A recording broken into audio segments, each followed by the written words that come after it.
Okay, so this is this is showing you a quick clicker training session. Oh, horrible flies I can see on this image here of where I set up. So I'm giving a start signal. So I'm just going to pause here. So this is my start of session signal. My start of session signal for using food in a training session is this cone comes out and I put the treat pouch on.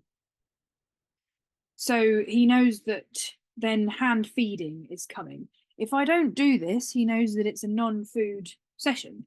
So it means that I don't get mugged for food. And I'll also show you later on in the video, I have an empty hands signal as well, which just backs that up. So say, for example, I'm poo picking or something. It's not even a session, or I'm sweeping the yard or whatever, because they're all free. They've got the run of the place.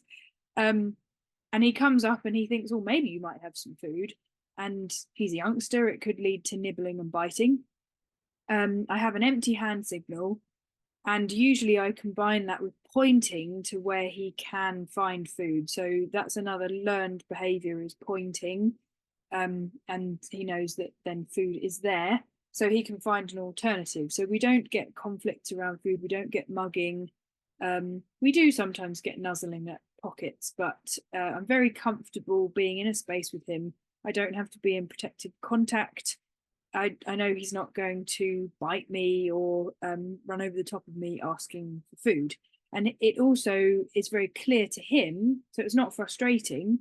It's clear to him when food is available in a session and when it's not. And the other really important thing is that he does have ad lib food available. He's got food available all the time. So they have ad lib forage, they have a track system, they have 24/7 turnout, they have plenty of enrichment. So he's not wanting before the start of the session for it to be fulfilling lots of his needs. So he also has a cone nose touch behavior. He's not sure what I want right now. And this other thing I'm doing here is a calm default stationing cue where I have one hand over the other wrist, and then he knows to turn his head away. So this is a useful politeness or manners around food thing to teach when you're first starting out. So they turn their head slightly away and keep at a distance. And this is what I do at the start of cued control positive reinforcement sessions. So he knows not to just throw any old behavior at me. He knows that in this session, I'm looking for him to give me behaviors that are on cue. Just sped this up because I was giving him scratch there. And he's just a little bit confused there over whether over whether I wanted the cone nose touch behavior or calm default stationing. So I make it easier for him by moving the cone slightly away. Lots of flies about, so just giving you a scratch. So now I point to the cone, I'm cueing a different behavior, which is a cone nose touch. I think I turned the audio off there so you can't hear the timing of my click, but it's when he touches his nose to the cone. Important, the timing of your click. I'll be discussing that a lot more in further videos.